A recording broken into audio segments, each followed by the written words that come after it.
हर गहने में छुपी होती है एक कहानी और हर कहानी को बनाता है खास। श्री राजेश्वरी ज्वेलरी।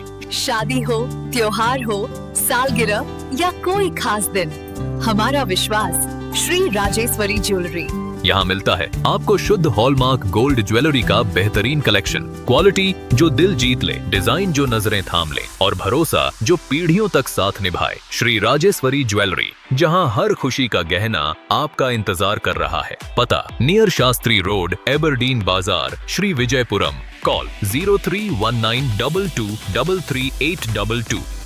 श्री राजेश्वरी ज्वेलरी, आपके सपनों का गहना हर मौके के लिए। हमारे आइलैंड्स के ताज़ा खबरों और इम्पोर्टेंट अपडेट से जुड़े रहे, भरोसेमंद और पक्की जानकारी सीधे अपने फ़ोन पर पाने के लिए न्यूज़ आप तक व्हाट्सएप चैनल को अभी फॉलो करें। तो आज के इस प्रेस वार्ता में सभी को नमस्कार। मैं सिद्धांत राय शर्मा, अंडमान निकोबार का एक युवा चेहरा, जो डीम्ड यूनिवर्सिटी के मैटर में और छात्रों से संबंधित जो भी इस विषय था, मैं पहले विद्यार्थी परिषद के माध्यम से आप सभी के सामने रखता था और छात्र आंदोलन में मैंने बहुत काम किया है। तो करेंटली ये प्रेस वार्ता deemed university, Netaji Subhash Chandra Bose institution of higher learning, deemed university, deemed to be a university के ऊपर में है। तो इस प्रेस वार्ता के माध्यम से मैं आप सभी के सामने इस डीम्ड यूनिवर्सिटी के बारे में कई तथ्य रखने वाला हूँ जो आपको ज्ञात है और कई ऐसे तथ्य जो आप सभी को ज्ञात नहीं भी है। और साथ ही इन तथ्यों के माध्यम से मैं आपको ये भी बताने वाला हूँ कि इस डीम्ड यूनिवर्सिटी के साथ साथ ही अंडमान निकोबार द्वीप समूह भी कैसे एक deemed to be a democracy है। Deemed to be a democracy नहीं है अंडमान निकोबार द्वीप समूह में, और इसे माना जा रहा है कि ये एक लोकतांत्रिक जगह है। तो पहले मैं इस डीम्ड यूनिवर्सिटी के बारे में आप सभी को कुछ इसके बारे में एक शॉर्ट इंट्रोडक्शन दे देता हूँ। 2018 में जब प्रधानमंत्री श्री नरेंद्र मोदी का विजिट हुआ था अंडमान में, उस समय अंडमान निकोबार एडमिनिस्ट्रेशन ने इस डीम्ड यूनिवर्सिटी का जो अनाउंसमेंट है वो उनके माध्यम से करवाया था। उसमें उन्होंने केवल इस यूनिवर्सिटी के बारे में चंद शब्द कहे कि एक यूनिवर्सिटी ऐसा अंडमान में स्टैब्लिश होगा। तब जनता ने उनके शब्दों को सुन करके इसे स्वीकारा था। बाद में जब डीम्ड यूनिवर्सिटी क्या है, पूरा विषय क्या है, अभी मैं आगे ये भी बताने वाला हूँ कि डीम्ड यूनिवर्सिटी का जो कॉन्सेप्ट है ये भारत में कब से आया है और कौन से लॉस है और यूजीसी के कौन से गाइडलाइंस है जिसमें डीम्ड यूनिवर्सिटी के बारे में बात की गई है। तो उसके बाद में जो मिनिस्ट्री ऑफ एजुकेशन का जो एक गैजेट निकला था, इस गैजेट में ये साफ साफ लिखा हुआ है कि ये इस डीम्ड यूनिवर्सिटी को अगर स्टैब्लिश कहीं पे करना है तो वहाँ का जो लोकल एडमिनिस्ट्रेशन है वो एक एप्लीकेशन फाइल करेगा यूजीसी में, और यह एप्लीकेशन लोकल एडमिनिस्ट्रेशन ने यूजीसी में फाइल किया था 20 जनवरी 2023 को, 20 जनवरी 2023। जैसे कि आप सभी को पता होगा कि सेंट्रल यूनिवर्सिटी का मांग अंडमान में कई छात्र संगठन बहुत समय से कर रहे हैं, जिसमें अखिल भारतीय विद्यार्थी परिषद भी है, जिससे मैं जुड़ा रहा कई सालों तक। अभी भी मैं उसका पूर्व कार्य करता हूँ। तो 2021 में हम लोगों ने एक आंदोलन किया था कि हमें अंडमान में सेंट्रल यूनिवर्सिटी चाहिए, हमें अंडमान में कोई डीम्ड यूनिवर्सिटी नहीं चाहिए जिसका कोई ऑटोनोमस बॉडी ऐसा नहीं होगा जो कि एक राष्ट्रव्यापी यूनिवर्सिटी, जो एक सेंट्रल यूनिवर्सिटी से संबंधित हो। हमें चाहिए तो या तो सेंट्रल यूनिवर्सिटी केवल अंडमान के लिए चाहिए, या तो जो पौंडीचेरी एग्जिस्टिंग यूनिवर्सिटी जो है, जो एफिलिएशन अंडमान के कॉलेजेस को एफिलिएशन देता है, वो पौंडीचेरी यूनिवर्सिटी के साथ ही हम कंटिन्यू करना चाहते हैं।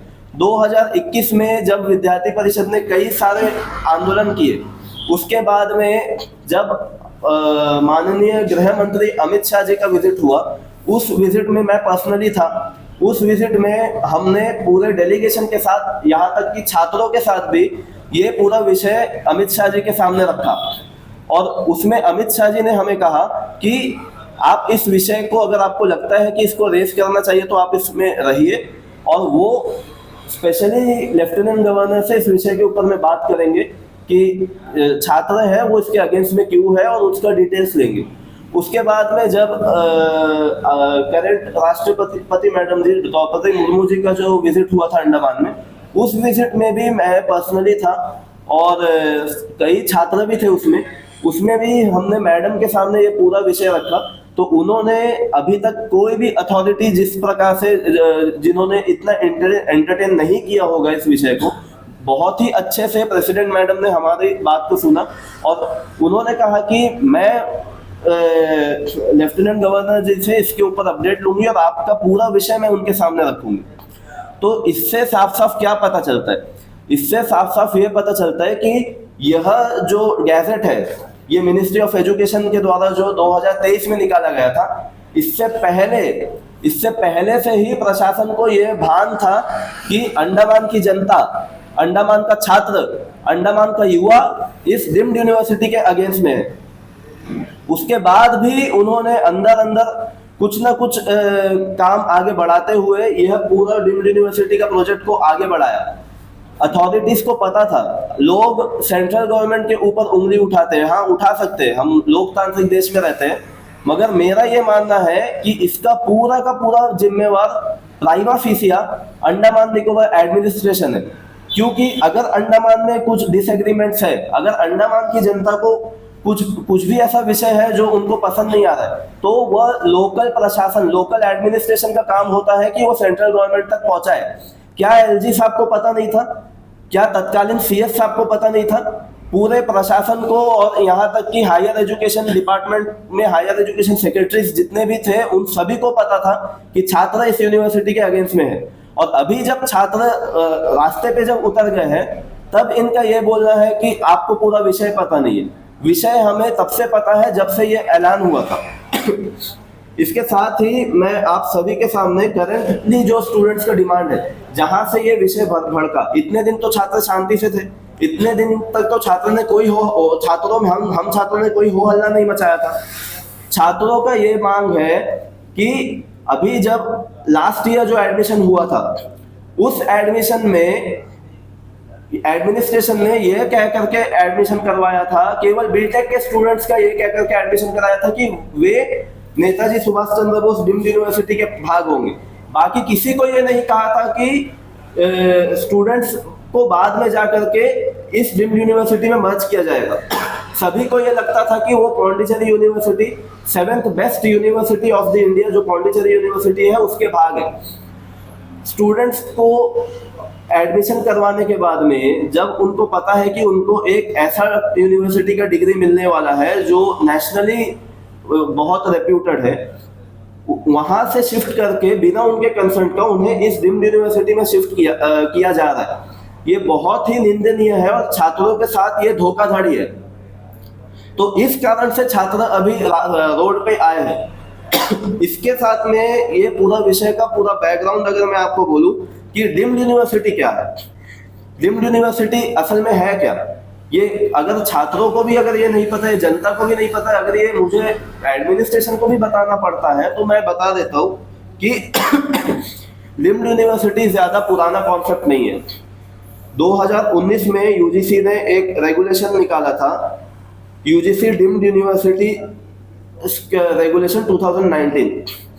इस रेगुलेशन में उन्होंने डीम्ड यूनिवर्सिटी को डिफाइन किया और डीम्ड प्लस डिनोवा यूनिवर्सिटी, जो अंडमान में जो Netaji Subhash Chandra Bose institution of higher learning, जो यह क्वालिटीज ये यूनिवर्सिटी रखने वाला है, उसके बारे में भी बताया था। तो इस गाइडलाइन में ये साफ साफ लिखा हुआ है कि डीम्ड यूनिवर्सिटी अपने आप में फुल फ्लेज्ड यूनिवर्सिटी नहीं होगा, it's deemed to be a university. पहला बात तो ये डीम्ड यूनिवर्सिटी नहीं है, ये यूनिवर्सिटी ही नहीं है, इसे यूनिवर्सिटी माना जाता है। उसके बाद में डिनोवा कोर्सेस, डिनोवा कोर्सेस का अर्थ ये है कि कुछ ऐसे कोर्सेस जो रेगुलर कोर्सेस नहीं है, जो साइड बाय साइड चलाए जाते हैं, और वो स्पेशली अगर उस जगह का रिक्वायरमेंट होता है तब चलाए जाते हैं। तो ये सारा कोर्सेस इस यूनिवर्सिटी में स्टार्ट होगा। तो मैं ये पूछता हूँ कि अंडमान में जो रेगुलर कोर्सेस है, रेगुलर कोर्सेस में कई ऐसे कोर्सेस है जिसका यूजी अंडर ग्रेजुएट कोर्सेस है, मगर उसका पीजी कोर्सेस नहीं है। आपने रेगुलर कोर्सेस को अपग्रेड नहीं किया और आप करते हो नए कोर्सेस की बात। और जैसे कि मैंने हमारे जो एजुकेशन सेक्रेटरी विक्रम सिंह जी का जो स्टूडेंट्स को एड्रेस जब देखा था, उसमें उन्होंने कहा था कि इंडस्ट्रीज आएंगे, इंडस्ट्रीज डेवलप होगी। अंडमान में कौन से इंडस्ट्रीज है और आप कौन से कोर्सेज को लाएंगे? छात्रों को यह यूनिवर्सिटी तभी एक्सेप्ट करेंगे, छात्रों को तभी यह यूनिवर्सिटी एक्सेप्ट करना चाहिए जब कोई अनसर्टेनिटी ना हो। आप खुद अपने आप में अनसर्टेनिटी में रह रहे हो। जब उन्होंने छात्रों को कहा कि यह यूनिवर्सिटी 5 साल से 10 साल तक गवर्नमेंट के अंडर में ही रहेगा, तो उसके मेरा ये सवाल है, जब आप छात्रों को कहते हो कि 5 साल से 10 साल तक ये यूनिवर्सिटी गवर्नमेंट में के अंदर रहेगा, तो उसके बाद ये कहाँ जाएगा? उसके बाद ये कहाँ शिफ्ट होगा? इस गैजेट में ये साफ साफ लिखा हुआ है कि यह यूनिवर्सिटी एक सोसाइटी के अंडर रन करेगा और यह सोसाइटी स्पॉन्सर्ड बॉडीज के थ्रू गवर्न होगी और वो बॉडीज ही इसका जो जितना भी फाइनेंसेस है वो बॉडीज ही संभाले। तो जैसे कि अभी तक अंडमान में जितने भी नए नए इंस्टीट्यूशन आए, जैसे अंडमान लॉ कॉलेज हो गया, एनिम्स हो गया, ये सभी सोसाइटीज ही रन कर रही है और पौंडीचेरी यूनिवर्सिटी ने एफिलिएशन दिया है इन सबको। तो आप अलग अलग सोसाइटीज को आप डेमोलिश करके आप सिंगल सोसाइटी बनाओगे और उसे यूनिवर्सिटी के नाम पे आप गवर्न करोगे, तो चेंज कहाँ आया? मेजर चेंजेस तो कुछ है ही नहीं। एक सोसाइटी, एक बॉडी, ये यहाँ पे आपका सोसाइटी का पूरा आपका लिस्टिंग है। ये Netaji Subhash Chandra Bose institution of higher learning का रूल्स एंड रेगुलेशंस है। इसमें आप सभी को मैं ये प्रोवाइड कर दूंगा, मीडिया पर्सन्स को। यह रेगुलेशंस एनिलस अंडमान निकोबार का जो लॉ कॉलेज का जो सोसाइटी है उसका जो बाईलॉस है, उस बाईलॉस में ही स्क्रूटिनी करके यह तैयार किया गया। इसमें हमारे लेफ्टिनेंट गवर्नर इसके हेड होंगे, बाकी चीफ सेक्रेटरी सर है, वाइस चांसलर है। तो जैसा कि यहाँ पे बाकी एजुकेशन इंस्टीट्यूशंस का जो सोसाइटीज है उसी के तर्ज पे ये तैयार किया गया। तो यहाँ पे स्टैंडर्ड कहाँ पे इंक्रीज हुआ? यहाँ पे आप वही सिस्टम को फॉलो कर रहे हो, आप वही बॉडीज को फॉलो कर रहे हो और स्टैंडर्ड्स एनहेंस होगा, एजुकेशन का क्वालिटी एनहेंस होगा। आप ये छात्रों के साथ ढकोसला क्यों कर रहे हो जबकि इसमें कोई चेंजेस नहीं है? कहाँ हम एक पौंडीचेरी यूनिवर्सिटी जो कि एक सेंट्रल यूनिवर्सिटी है, पार्लियामेंट ऑफ इंडिया से एक्ट पास करके इस यूनिवर्सिटी को स्टैब्लिश किया गया है, कहाँ हम उस यूनिवर्सिटी की बात कर रहे हैं और उस यूनिवर्सिटी के अंडर में है और आप हमें एक सोसाइटी के अंदर में रन करने वाले यूनिवर्सिटी में धक्का मार रहे हो। क्या ये छात्रों के साथ सही है? क्या ये आने वाले युवाओं के साथ सही है? क्या ये उन बच्चों के साथ सही है क्या जो अभी स्कूल में पढ़ रहे हैं और जिनको ये पूरा विषय भी पता नहीं है? और इसके साथ ही आपको मैं ये बता देना चाहता हूँ, जैसे कि मैंने बोला कि मैं ये पूरे विषय में बहुत बड़ा एक एक्सपोज करने वाला हूँ। डीम्ड यूनिवर्सिटी का एस्टैब्लिशमेंट हो चुका है।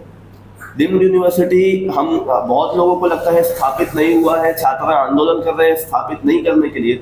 डीम्ड यूनिवर्सिटी का स्थापना हो चुका है। आप गूगल में जाइए, उसका ऑफिशियल वेबसाइट चेक करिए, नेताजी कुछ भी लिखिए, नेताजी सुभाष चंद्र बोस अंडमान डीम्ड यूनिवर्सिटी लिखिए, आपके सामने सबसे पहले यूनिवर्सिटी का वेबसाइट खुलेगा। उसमें उनका प्रोस्पेक्टस, उसमें उनका बॉडीज और ये सारा डॉक्यूमेंट्स जो आज मैंने कैरी किया है, ये सब आपको उस वेबसाइट में मिलेगा। उसमें आपको कई सारे ऐसे चीजें मिलेंगी जो मैं आपको अभी आगे बोलने वाला हूँ कि आप दंग रह जाओगे। इस यूनिवर्सिटी का एक गवर्निंग बॉडी है, उसके साथ में एक मैनेजमेंट कमेटी है। ये सब इस यूनिवर्सिटी का जो कोर बॉडी है, 4 गवर्निंग बॉडीज है ये सब जो यूनिवर्सिटीज को रन करेंगे। इसके साथ में आते हैं वीसी सर, उसके साथ में एक रजिस्ट्रार होगा। सबसे बड़ा एक्सपोज ये है कि ना रजिस्ट्रार का अपॉइंटमेंट हुआ है, ना जितने भी बॉडीज है, क्योंकि ये जो मैंने कॉपी आपको शो किया है, ये कॉपी मैंने वेबसाइट से ही निकाला है। यहाँ पे आपने देखा होगा नेम्स में सब कुछ ब्लैंक है। यहाँ पे डेजिग्नेशन और ऑक्यूपेशंस दे दिया गया है अथॉरिटीज का, जो जो इस बॉडी के पार्ट होंगे, मगर नेम्स अभी तक नहीं दिया गया है। ना इसमें रजिस्ट्रार के बारे में कुछ बात किया गया है। तो अगर यूनिवर्सिटी स्टैब्लिश हो गया है, अगर बाकी अथॉरिटीज नहीं आए हैं अभी तक, क्या वीसी सर ने ग्राउंड जीरो पे रिपोर्ट किया है क्या वो स्टेशन में आया है क्या? अभी तक वो स्टेशन में दिखे नहीं। मगर इसके बाद भी आपको ये वेबसाइट में ही मिल जाएगा, कंट्रोलर ऑफ द एग्जामिनेशन का अपॉइंटमेंट हो चुका है और डी ग्रेड की प्रोफेसर है। तो इसका अर्थ क्या है? यूनिवर्सिटी स्टैब्लिश नहीं हुआ, एचओडीज अपॉइंट नहीं हुए, डीन्स अपॉइंट नहीं हुए, क्योंकि डीम्ड यूनिवर्सिटी का जो आपका रेगुलेशन है यूजीसी में, 2 डीन होने ही चाहिए, 2 डीन एक डीम्ड यूनिवर्सिटी में होने ही चाहिए। वो डीन्स अपॉइंट नहीं हुए और आप बात कर रहे हो एग्जामिनेशन की, आप बात कर रहे हो कंट्रोलर ऑफ द एग्जामिनेशन की। एडमिनिस्ट्रेशन का मंशा ये है, अभी जो छात्र रास्ते पे उतरे हैं, ये छात्र जब तक का रास्ते पे रहेंगे तब तक का वो चुप्पी साध के रखेंगे। जैसे जैसे समय आगे बढ़ेगा, सिलेबस आगे बढ़ेगा, यह सेमेस्टर का एंड का समय आएगा, उस समय एग्जामिनेशन अनाउंस होंगे और जब एग्जामिनेशन अनाउंस होंगे तो छात्रों को मजबूरन से रोड से हटना पड़ेगा, क्योंकि उनका भविष्य का सवाल है। तो छात्रों के ऊपर एक मजबूरी बनेगा कि वे अपने मुद्दे को छोड़ करके वे एग्जामिनेशन दें। मैं छात्रों से ये अपील करना चाहता हूँ कि कोई भी एग्जामिनेशन हो जाए, आप कोई भी एग्जामिनेशन नहीं दोगे जब तक का एडमिनिस्ट्रेशन ये क्लियर नहीं करता है कि डीम्ड यूनिवर्सिटी के बारे में, अगर आपको डीम्ड यूनिवर्सिटी स्टैब्लिश करना भी है तो छात्रों का जो विषय है, फीस स्ट्रक्चर में कोई डिफरेंसेस आएगा या नहीं आएगा, क्वालिटी ऑफ एजुकेशन में कोई डिफरेंस पड़ेगा या नहीं पड़ेगा। करेंटली जिन बच्चों ने पौंडीचेरी यूनिवर्सिटी के अंडर में एडमिशन लिया है, उन स्टूडेंट्स का मर्ज इस यूनिवर्सिटी से नहीं होगा और उनका जो एडमिशन है वो पौंडीचेरी के अंडर ही रहेगा। जब ये सभी चीजों पे आश्वासन नहीं दे देता एडमिनिस्ट्रेशन, मेरा ये आग्रह है छात्रों से कि आप बिल्कुल भी एग्जामिनेशन नहीं दोगे। इसके साथ ही मैं कुछ ऐसे चीजों को आपके सामने रखना चाहता हूँ, जैसे कि जब स्टूडेंट्स को एड्रेस किया था सेक्रेटरी सर ने, उन्होंने कहा था कि यह यूनिवर्सिटी नैक से एक्रीडेड है, एनसीएम से एक्रीडेड है, बार काउंसिल ऑफ इंडिया से एक्रीडेड है। तो आपको क्या ये पता है कि डीब्रेड का जब मुद्दा आया था और डीब्रेड का जब मुद्दा आया था, एफिलिएशन पे सवाल उठा था, डीब्रेड तब भी और अब भी नैक से एक्रीडेड था, मगर छात्रों को तकलीफ उठाना पड़ा।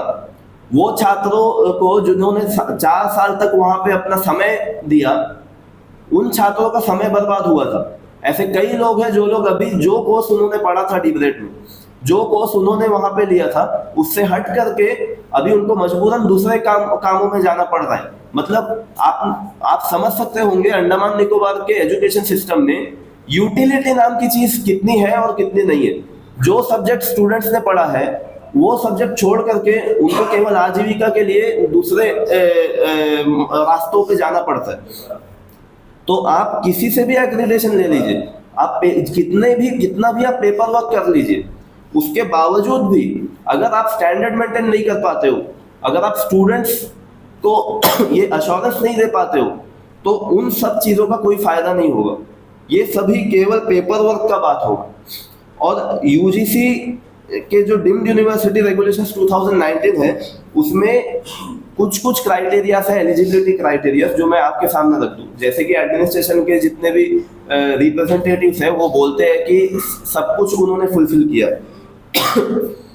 जो नया डीम्ड यूनिवर्सिटी होगा वो टॉप 50 सब्जेक्ट्स कैटेगरी के बेसिस में टॉप 50 यूनिवर्सिटीज में और इंस्टीट्यूशंस में आना चाहिए। क्या अंडमान के इंस्टीट्यूशंस इन टॉप 50 इंस्टीट्यूशंस में है क्या प्रशासन इस बात का जवाब दे सकता है क्या? और उसके साथ ही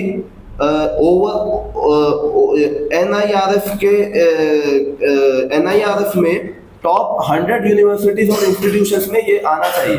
ये जो भी इंस्टीट्यूशंस इस डीम्ड यूनिवर्सिटी में है, जिसको मिला करके यूनिवर्सिटीज डिक्लेयर होगा, तो क्या अंडमान के इंस्टीट्यूशंस और ये नया नवेला डीम्ड यूनिवर्सिटी, क्या ये उन 100 इंस्टीट्यूशंस में है क्या? साथ ही रिसर्च आउटपुट, अंडमान में बहुत सारे ऐसे प्रोफेसर्स भी हैं जिन्होंने बहुत पढ़ा है, जो हाईली इंटेलेक्चुअल्स है, मगर अंडमान में कई सारे ऐसे प्रोफेसर्स हैं जो गेस्ट फैकल्टीज है, जो कॉन्ट्रेक्चुअल फैकल्टीज है, और कई कई प्रोफेसर्स ने नेट एग्जामिनेशन दिया है, कईयों ने नहीं भी दिया है। तो इस डीम्ड यूनिवर्सिटी में आपके एक और एक क्राइटेरिया है रेगुलेशन ऑफ 2019 में कि रिसर्च आउटपुट होना चाहिए। जो फैकल्टीज मेंबर्स है, जो हर एक एचओडीज के अंडर में जो फैकल्टीज मेंबर्स होंगे, उनको ईयरली 2 रिसर्च पेपर पब्लिश करना होगा यूजीसी के द्वारा, मतलब रिकॉग्नाइज्ड जर्नल्स में, यूजीसी के द्वारा रिकॉग्नाइज्ड जर्नल्स में उनको मिनिमम दो रिसर्च पेपर उनको पब्लिश करना होगा। आप जा करके किसी भी कॉलेज का वेबसाइट खोल करके देख लीजिए और उसमें फैकल्टीज का डिटेल्स में देख लीजिए उन्होंने कितना जर्नल लिखा है और कितने सालों पहले लिखा है। अंडमान में जितने प्रोफेसर्स हैं, इन्होंने पढ़ाई तो किया है, मगर रिसर्च फील्ड में और एकेडमिक फील्ड में इनका कंटिन्यूस कंट्रीब्यूशन लगभग ना के बराबर है। बहुत कम ऐसे प्रोफेसर्स हैं जो कंटिन्यूस अपने अपने सब्जेक्ट में, अपने अपने एकेडमिक डिसिप्लिन में कुछ ना कुछ ऐसे रिसर्च वर्क करते रहते हैं जिससे उस डिसिप्लिन का एनहेंसमेंट हो। ये एक क्राइटेरिया हुआ, eligibility criteria. Finally and most important, space requirement. 2019 के रेगुलेशन में ये साफ साफ लिखा हुआ है कि जो डीम्ड यूनिवर्सिटी कैंपस होगा उसमें पर पर्सन के हिसाब से 30 स्क्वायर मीटर का बिल्ड एरिया होना चाहिए, 30 स्क्वायर मीटर का बिल्डअप एरिया पर स्टूडेंट के हिसाब से। तो अभी मैं ये पूछता हूँ, अंडमान में जेएनआर में मिला करके, एनकॉल में मिला करके, Andaman law college, animes, TGC और बाकी जितने भी 7 इंस्टीट्यूशन है, सब में मिला करके टोटल कितने स्टूडेंट्स होंगे? 5000 स्टूडेंट्स होंगे, 10,000 स्टूडेंट्स होंगे। ठीक है, 10,000 नहीं मानते, 8 या 7,000 स्टूडेंट्स मानते हैं। अगर हर एक स्टूडेंट्स को, अगर हम लोग ये माने कि हर एक स्टूडेंट्स के लिए 30 स्क्वायर मीटर का बिल्डअप एरिया अगर होना चाहिए, तो नहीं करके 70 to 90,000 स्क्वायर मीटर्स का जगह चाहिए। आप सारे इंस्टीट्यूशन को, आपने कहा है ना, क्या एडमिनिस्ट्रेशन के रिप्रेजेंटेटिव्स ने कहा है कि ये एक हब यूनिवर्सिटी होगा, एक फुल फ्लेज वन कैंपस नहीं होगा, अलग अलग जगह में कैंपसेस होंगे और सबका अलग अलग कैंपस होगा और एक सेंट्रल ऑफिस होगा, जो ये विक्रम जी ने बताया मंगलूटान में है और 6 हेक्टेयर्स का लैंड है उसमें। तो इतने स्टूडेंट्स में अगर हम लोग रेगुलेशन की बात करें तो क्या 70,000 स्क्वायर मीटर, 90,000 स्क्वायर मीटर का क्या इतना जमीन क्या अंडमान में है? और सारे इंस्टीट्यूशंस को आप मिला लो, आप लोअर एजुकेशन इंस्टीट्यूशंस को, स्कूल्स को भी आप मिला लीजिए, और आप जो नए कैंपस का जो आप सेटअप कर रहे हो, आप अंडमान लॉ कॉलेज का भी जो कैंपस है जो ब्रिजगंज में प्रपोज्ड है, और मंगलूटान वाला जो कैंपस की बात कर रहे हो, आप उसको भी मिला लीजिए, तो भी इतना जमीन अंडमान में आप नहीं ला सकते। तो आप डीम्ड यूनिवर्सिटी केवल नाम का आप एक डीम्ड यूनिवर्सिटी आप स्टार्ट करोगे और ना इसमें सब्जेक्ट्स को आप बढ़ाओगे। मैं एक बहुत बड़ी एग्जांपल आप सबके सामने देना चाहता हूँ। अंडमान के कॉलेजेस में जूलॉजी और बॉटनी है, जूलॉजी एंड बॉटनी डिपार्टमेंट है, और अंडमान वो जगह है जिसका फ्लोरा एंड फौना इन दोनों सब्जेक्ट्स के लिए, इन दोनों एकेडमिक डिसिप्लिन के लिए जितना सूटेबल है उतना पूरे भारत देश में शायद ही कहीं होगा, जूलॉजी एंड बॉटनी। और अंडमान में इन दोनों इंस्टीट्यूशंस का इन दोनों एकेडमिक डिसिप्लिन का रिसर्च सेंटर भी है, ZSI, zoological survey of India and botanical survey of India. इन दोनों एकेडमिक डिसिप्लिन्स का रिसर्च सेंटर भी है, मगर अंडमान में इन दोनों सब्जेक्ट्स का पीजी कोर्सेस नहीं, केवल यूजी कोर्स अवेलेबल है। स्टूडेंट्स यहाँ पे अंडर ग्रेजुएट करते हैं 3 साल के लिए, फिर उन्हें एमएससी करने के लिए जाना पड़ता है मेनलैंड, एमएससी उनको मेनलैंड करने के लिए जाना पड़ता है, जबकि यहाँ पे एनवायरनमेंट भी सूट करता है, रिसर्च सेंटर्स भी अवेलेबल है, रिसर्चर्स भी अवेलेबल है। आप इतने सालों में जो काम आप कर सकते थे आपने वो काम नहीं किया, और अभी आप बोल रहे हो कि आप नए कोर्सेस लाओगे और स्टैंडर्ड को एनहांस करोगे। आप इतने सालों में आपने क्या काम किया? जनरेशन से अंडमान में जेएनआरएम है, जनरेशन से अंडमान में कई इंस्टीट्यूशंस है, नए नए जो इंस्टीट्यूशंस खुले हैं उसमें आपने किया होगा, आपने डेवलपमेंट किया होगा, स्टूडेंट्स ने अच्छा परफॉर्म किया है, मगर आपने स्टैंडर्ड को एनहांस करने के लिए आपने अपने तरफ से क्या किया? पौंडीचेरी को अंडमान से हटाने का मेन कारण है डीप रेट का इशू, और इसके साथ ही अंडमान निकोबार एडमिनिस्ट्रेशन और एलजी सर के साथ में जो उस समय के वीसी सर के साथ में जो भी उनका कंट्रोवर्सीज था, जिसके बारे में डीप रेट के समय पे उजागर हुआ था, ये इन सभी कारणों से डीप रेट को नजरअंदाज किया, पौंडीचेरी को नजरअंदाज किया गया और यह डीम्ड यूनिवर्सिटी को लाया गया। कई केसेस उस समय डीप रेट को लेकर के हाई कोर्ट में चल रहे थे, डीप रेट को लेकर के, और एडमिनिस्ट्रेशन और पौंडीचेरी यूनिवर्सिटी के बीच में केसेस चल रहे थे। आपने यूनिवर्सिटी का रिक्वायरमेंट को पूरा नहीं किया, केवल अपना ईगोइस्टिक मुद्दे को चलाने के लिए। इसके साथ ही जब अभी पौंडीचेरी यूनिवर्सिटी, ये भी एक बहुत बड़ा खुलासा है, पौंडीचेरी यूनिवर्सिटी से अभी जितने स्टूडेंट्स पास आउट है, जैसे हम पास आउट है, आप सभी पास आउट है, और जितने स्टूडेंट्स इस साल से पहले जो पौंडीचेरी यूनिवर्सिटी से पास आउट होंगे, वो स्टूडेंट्स कहाँ जाएंगे? कोविड के टाइम से, कोविड के बाद से कोई भी कोविड के टाइम से एक बार भी कॉन्वोकेशन कंडक्ट नहीं किया गया है पौंडीचेरी यूनिवर्सिटी से। ना यहाँ के जो लोकल इंस्टीट्यूशंस हैं, यहाँ के जो इंस्टीट्यूशंस हैं, वो बच्चों का डिग्री अंडमान में पूरी तरीके से लाने में सक्षम है। 2019 के, 2018 के, उससे भी पहले, उस साल से भी पहले के कई ऐसे स्टूडेंट्स हैं जिनके हाथ में अभी तक डिग्री नहीं आया। कई लोगों को अंडमान से, क्योंकि उन्हें अपना पढ़ाई पूरा करना है, कई लोगों को अंडमान से जाना पड़ता है पौंडीचेरी यूनिवर्सिटी, 15-20 हज़ार रुपया खर्चा करके उन्हें जाना पड़ता है पौंडीचेरी यूनिवर्सिटी, और वहां जाकर के अपना डिग्री लेना पड़ता है, और वो वहां जाकर के डिग्री लेते हैं। यहाँ का इंस्टीट्यूशन और अंडमान निकोबार एडमिनिस्ट्रेशन पौंडीचेरी से डिग्रीज लाने के लिए फेल है, क्योंकि कॉन्वोकेशन भी अभी तक कंडक्ट नहीं हुआ। तो मेरा ये सवाल है, आगे जाकर के जब अंडमान निकोबार में ये डीम्ड यूनिवर्सिटी का स्थापना पूरी तरीके से हो जाएगा, और एनओसीज की बात की गई थी, पौंडीचेरी यूनिवर्सिटी ने कई सारे एनओसीज मांगे हैं एडमिनिस्ट्रेशन से, जिसमें एडमिनिस्ट्रेशन ने ये बोला है कि हमें कोई ऑब्जेक्शन नहीं है कि आप अपना एप्लीकेशन वापस लें और हम एक नई डीम्ड यूनिवर्सिटी के हाथों में सौंप दें। जब ये एनओसीज का जितना भी पेपर वर्क एंड फॉर्मेलिटी पूरा हो जाएगा, और जब अंडमान में पौंडीचेरी यूनिवर्सिटी का कोई अथॉरिटी नहीं होगा और अंडमान से ये यूनिवर्सिटीज, मतलब पौंडीचेरी यूनिवर्सिटी कंप्लीटली यहाँ से हट जाएगा, उस समय ये स्टूडेंट्स कहाँ जाएंगे? क्या आपने ऐसा कोई व्यवस्था किया है क्या कि आप पौंडीचेरी यूनिवर्सिटी से संपर्क बना के रखोगे? आप उनका डिटेल्स, उनका जो डिग्री है वो आप यहाँ पे मतलब अंडमान में मंगाओगे? अंडमान में जो गरीब बच्चा है, अंडमान में सभी का तो इकोनॉमिकल स्टेटस एक नहीं है, जो अंडमान का गरीब बच्चा है, क्या वो इतना खर्चा करके क्या वो पौंडीचेरी जा पाएगा क्या? और अगर जा भी पाएगा तो वो क्यों जाए? आपने जिम्मेदारी लिया है स्टूडेंट्स का। और ये मुद्दा जब मैं छात्र था तब भी मैंने 3-4 बार कॉलेज के अथॉरिटीज के सामने भी उठाया कि कई स्टूडेंट्स का डिग्री अभी तक आया नहीं है, वो कई सालों से वेट कर रहे हैं। उनको अभी रिसेंटली जितना भी रोजगार मिला हुआ था, उनको उन सब में अपीयर होना है, एप्लीकेशन फाइल करना है।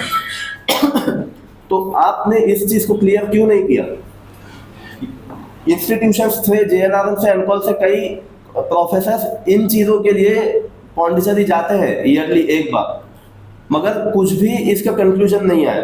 तो ये एक बहुत बड़ा ब्लंडर है, और ये केवल करंट स्टूडेंट्स का मुद्दा नहीं है, ये पहले के जितने स्टूडेंट्स हैं उनका भी मुद्दा है कि उनके ऊपर भी एक बड़ा गाज गिरने वाला है जब ये न्यू यूनिवर्सिटी स्टैब्लिश हो जाएगा, क्योंकि पौंडीचेरी से सारा संपर्क खत्म हो जाएगा और यहाँ के अथॉरिटीज बिल्कुल भी आपके लिए लायबल नहीं रहेंगे पौंडीचेरी यूनिवर्सिटी से। सब कुछ आपको ही करना पड़ेगा। इसके साथ ही मेरा एक और विषय बोलना था। जो नए वीसी अपॉइंट हुए हैं, नए वीसी सर जो अपॉइंट हुए हैं, ये वीसी सर का भी आपको इनका डिटेल्स भी आपको वेबसाइट में मिल जाएगा। VC sir currently IISER Kolkata में currently as a professor work कर रहे हैं। तो मैं ये पूछता हूँ, जब इतना मुद्दा यहाँ पे भड़का हुआ है, वीसी स्टेशन में क्यों नहीं है, वीसी ग्राउंड जीरो पे क्यों नहीं है?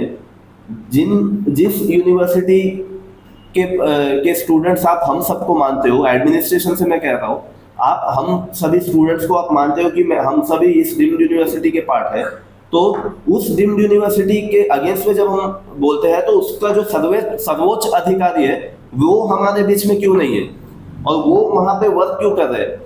तो फाउंडेशन के समय पे आपने डीम्ड यूनिवर्सिटी स्टैब्लिश किया है। इस फाउंडेशन के समय पे जब आप इसे स्टैब्लिश कर रहे हो, इस समय में उसका जो सर्वोच्च अधिकारी है वो एक दूसरे इंस्टीट्यूशन में वर्क कर रहा है as their regular faculty, as their regular employ, और यहाँ पे उनके ऊपर में वीसी का दायित्व है, यहाँ पे उनके ऊपर में वीसी का दायित्व दिया गया है। तो इसी से आप समझ सकते हो कि अंडमान निकोबार एडमिनिस्ट्रेशन इस डीम्ड यूनिवर्सिटी के मैटर को कितना लाइटली आगे लेकर के जा रहा है। इसके साथ ही वीसी सर का एक इंटरव्यू भी है। वीसी सर का आप यूट्यूब में देखोगे, वीसी सर का इंटरव्यू डीडी में पब्लिश हुआ है। उसमें उन्होंने इन सभी विषय को डील किया है, मगर उन्होंने छात्रों का जो कोर मुद्दा है उसके ऊपर बात नहीं की। ठीक है सर, हम मानते हैं कि आपको इस यूनिवर्सिटी का जिम्मेवारी दिया गया है, आप करिए, आप काम करिए इस पर, आप इस यूनिवर्सिटी को आगे लेकर के जाइए।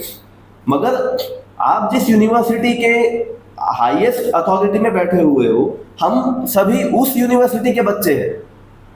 आप हमारी बातों को क्यों नेग्लेक्ट कर रहे हो? आप हमारे बीच में आइए सर, आप हम सभी से बात करिए, आप फैकल्टीज के साथ में हमसे बात करिए। होगा कि अंडमान में जो फैकल्टीज है, होगा कि अंडमान में जो प्रिंसिपल्स है, इनको आप जितना नॉलेज नहीं होगा, मगर आपको तो है। आप आइए हमारे बीच में। इसके साथ ही मैं अंत में ये बोलना चाहूँगा कि हमारे माननीय सांसद विष्णुपद रे जी, जो अभी शायद स्टेशन में नहीं है, उन्होंने रिसेंटली ये मैं कोई पॉलिटिकल विषय नहीं बोल रहा हूँ, अंडमान में किसी भी पार्टी का सांसद हो, चाहे वो कोई भी पार्टी हो, वो हमारा रिप्रेजेंटेटिव है। और अंडमान में जो 4 से 5 लाख का जो यहाँ का पॉपुलेशन है, उन सभी को रिप्रेजेंट करता है अंडमान का सांसद। उन्होंने एलजी सर को ये लेटर दे करके उन्होंने कहा है कि आप करेंटली इस विषय को आप पेंडेंसी में रखिए, आप करेंटली ये पूरा मैटर को रोकिए, स्टूडेंट्स के ऊपर में कोई भी दबाव नहीं बनाइए, उन्होंने कहा है। इसमें एडमिनिस्ट्रेशन का कोई प्रयास नहीं है। इसी से साबित होता है कि इस लोकतांत्रिक देश में और अंडमान में, लोकतांत्रिक देश का भाग होते हुए अंडमान में एक लोकतांत्रिक रिप्रेजेंटेटिव, लोकतांत्रिक प्रतिनिधि का बात नहीं सुना जाता। और जब एमपी सर हमारे कहते हैं कि इसे पेंडेंसी में रखा जाना चाहिए, उसी जगह में एडमिनिस्ट्रेशन का के जो हायर अथॉरिटीज है, वे स्टूडेंट्स को जमा करके कंसेंसस बनाते हैं। वो स्टूडेंट्स को जमा करके स्टूडेंट्स को बोलते हैं कि नहीं, ये बहुत अच्छा विषय है। उन्होंने इसके साथ में उन्होंने ये भी दिया था, हमारे जो सांसद है, उन्होंने दिसंबर 2025 को उन्होंने honourable prime minister Shri Narendra Modi ji को भी उन्होंने लिखा था an appeal for review and reconsideration of the proposal of establishment of deemed to be university in Andaman Nicobar islands. उन्होंने प्रधानमंत्री जी को ये कहा है कि आप इसे रिकंसिडर करिए, आप इसे रिव्यू करिए। उसके बावजूद भी अंडमान निकोबार का एडमिनिस्ट्रेशन इस पूरे यूनिवर्सिटी को लेकर के आगे बढ़ रहा है। तो मेरा साफ जो मैंने शुरुआत में कहा था, वो मेरा अभी भी कहना है, अंडमान निकोबार में इस डीम्ड टू बी यूनिवर्सिटी का एस्टैब्लिशमेंट इसीलिए ही हो रहा है क्योंकि अंडमान निकोबार एक deemed to be a democracy है। यहाँ पे प्रशासन छात्रों का बात नहीं सुनता है, यहाँ पे प्रशासन जनता का विषय नहीं सुनता है। अंत में मैं आप सभी मीडिया चैनल्स के माध्यम से मैं ये अपील करूंगा कि जो छात्र अभी तक रोड में नहीं आए हैं वो सभी इन छात्रों का समर्थन करे, जनता इन छात्रों का समर्थन करे, पॉलिटिकल पार्टीज इन छात्रों का समर्थन करे, ऑर्गेनाइजेशंस और बाकी संगठन इन छात्रों का समर्थन करे और एक जॉइंट एक्शन फोरम के रूप में हम सभी के साथ में आए और आगे जा करके, क्योंकि ये पूरा विषय अगर लंबा चलेगा तो आगे जा करके हो सकता है कि ये स्थापित किया हुआ डीम्ड यूनिवर्सिटी आगे फंक्शनल भी हो जाए। तो अगर प्रशासन हमें कन्विंस करती है तो ठीक है, अगर प्रशासन हम छात्रों को कन्विंस कर नहीं पाती है तो हमें रोड में उतरना पड़ेगा और हमें इसका विरोध करना पड़ेगा। बहुत बहुत धन्यवाद। अभी कोई प्रश्न है क्योंकि ओवरऑल आपने ऐसा पूरा प्रिविलेज हो गया, उसमें आपने एक पॉइंट निकाला कि लेफ्टिनेंट गवर्नर सरकार एक पॉइंट निकाला जो कोऑर्डिनेटर का कुछ बात हुआ उनका कुछ कम्युनिकेशन में प्रॉब्लम हुआ है करके, क्या ये आप सोचते हैं कि रूट वहीं से निकला है करके, ना कि गवर्नमेंट की तरफ से? ये चीज जब मैं डीग्रेड के स्ट्राइक में मैं जब था उस समय केसेस चल रहा था डीग्रेड को लेकर के, डीग्रेड के एफिलिएशन को लेकर। डीग्रेड ने उन सभी क्राइटेरियाज को फुलफिल नहीं किया जो पौंडीचेरी यूनिवर्सिटी ने जिनका मांग किया था, और उस चीज़ों को लेकर के जो लोकल एडमिनिस्ट्रेशन है उसके साथ वो केस हाई कोर्ट में चल रहा था। अभी उस केस का मुझे अपडेट लेना पड़ेगा, मगर ये मैं तब की बात बता रहा हूँ, तब उसमें स्टूडेंट्स उसके पार्ट नहीं थे। Andaman Nicobar administration as a representative उस केस को लड़ रहा था। तो तभी से ये एक विषय था कि पौंडीचेरी यूनिवर्सिटी को सेटिस्फाई नहीं कर पा रहा है अंडमान निकोबार एडमिनिस्ट्रेशन इस पूरे मामले में। तो डीग्रेड के साथ साथ जैसे कि बाकी सारे इंस्टीट्यूशंस का भी बात है, अंडमान लॉ कॉलेज का भी बात है। अंडमान लॉ कॉलेज में अभी एक परमानेंट बिल्डिंग नहीं है। जो अंडमान लॉ कॉलेज जहाँ चल रहा है वो आरटीओ का लैंड है और वो लीज में लिया गया। तो कई सारे ऐसे क्राइटेरियाज हैं जिन्हें अभी तक एडमिनिस्ट्रेशन फुलफिल नहीं कर पाया। तो इन सभी चीज़ों से बाहर निकलने के लिए ही ये डीम्ड यूनिवर्सिटी का स्थापना हुआ है। और इस डीम्ड यूनिवर्सिटी में जो भी कोर्सेस आगे आएंगे उसमें से अगर प्रशासन ये बोल सकता है कि उसमें से छात्रों का कुछ भला होगा। आप अभी तक जितने भी बात प्रशासन की तरफ से आया है सब अनसर्टेन है, किसी में क्लैरिटी नहीं है। 5 साल में गवर्नमेंट के अंदर में नहीं होगा, 10 साल में गवर्नमेंट के अंदर में नहीं होगा। आप गवर्नमेंट के अंदर में अगर नहीं होगा, अगर वो गवर्नमेंट से बाहर जाएगा तो किसके अंडर में होगा? आप उसे कहते हो कि वो सरकारी इंस्टीट्यूशन है तो वो किसके अंडर में जाएगा? फिर उसमें आपने कुछ क्लैरिटी नहीं दिया। फीस स्ट्रक्चर को लेके आपने कुछ क्लैरिटी नहीं दिया। ये डीम्ड यूनिवर्सिटी को जब तक फंडिंग आएगा तब तक आएगा, मगर उसके बाद में आप क्या करोगे? जो स्पॉन्सरिंग बॉडीज का बात जो गैजेट कर रहा है, ये 2023 का जो गैजेट जो स्पॉन्सरिंग बॉडी का कर रहा है, वो स्पॉन्सरिंग बॉडी आपका सोसाइटी है। वो सोसाइटी ये फंडिंग कहाँ से लेकर के आएगा? आप इस चीज को क्लियर करिए। अगर आपको लगता है, अगर एडमिनिस्ट्रेशन को लगता है कि सेंट्रल गवर्नमेंट आपको फंड नहीं करेगा तो आप बोलिए। अभी करेंटली कई सारे ऐसे बॉडीज है जिनका फंडिंग कर रहा है वो एडमिनिस्ट्रेशन कर रहा है, जो उनको जो फंड आता है सेंट्रल गवर्नमेंट करेगा। ये इस चीज का आप आश्वासन दीजिए, क्योंकि आश्वासन देने में आपको क्या आ जाता है? यूनिवर्सिटी तो आप ही को स्टैब्लिश करना है। तो ये पूरा विषय है इस चीज को लेकर के।